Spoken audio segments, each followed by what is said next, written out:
Next we have Clancy reading an original short story titled Xavier.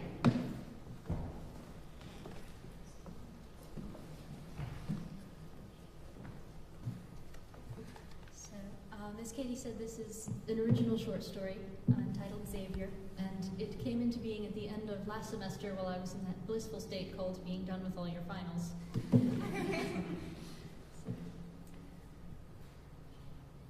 A bright shimmer flashed across the rim of the sickle moon, tracing the pale crescent's otherworldly edge with a fairy finger of light. Below, the little watcher sighed, shifting his restless, tousled head among the fallen fir boughs. It was quiet tonight. "Where are you going, son?"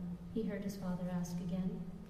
The kind, rolling tones, drawn up as by a net from a fathomless sea, rising obediently from the recesses of his mind.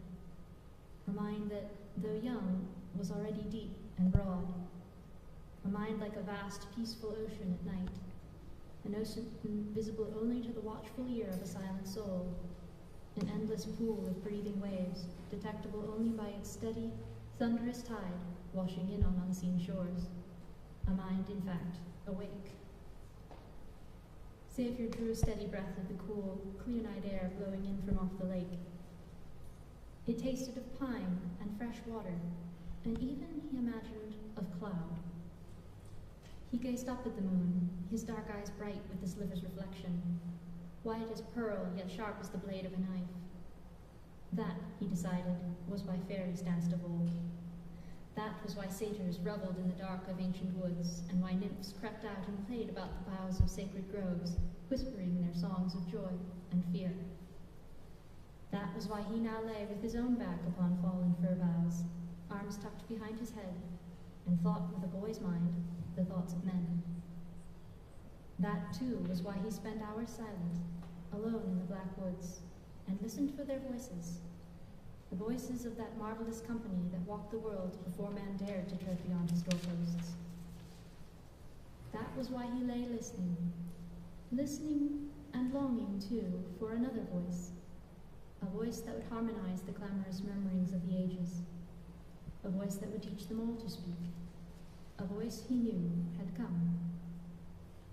"Where are you going, son?"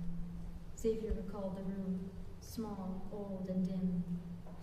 He remembered the touch of the door jamb's wet wood and the feel of the worn rug beneath his sandals.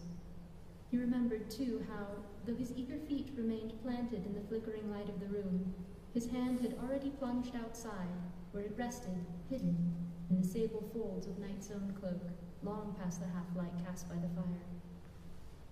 "Where are you going, son?" his father asked, his shadow-veiled face calm and imperceptible eyes deep, looking for all the world, and perhaps for something else too, the fuller image of his child. "Where are you going?" "To find it," Xavier replied, watching as a small, knowing smile touched his father's features and played on his thoughtful visage. His face was now almost entirely hidden in the dusky light. "Go then," he said. "I am here for you." Xavier took a step outside into the breezy night, and the wind immediately reached out to ruffle his earthen-brown curls. Xavier nodded, staring ahead into the massive, barely distinguishable ebony forms that were the trees. Yes, he would go, and perhaps he would understand, and he would listen. "Speak then that I may know you," he thought, pleading silently with the voice he longed for, the voice he loved. "Your servant hears."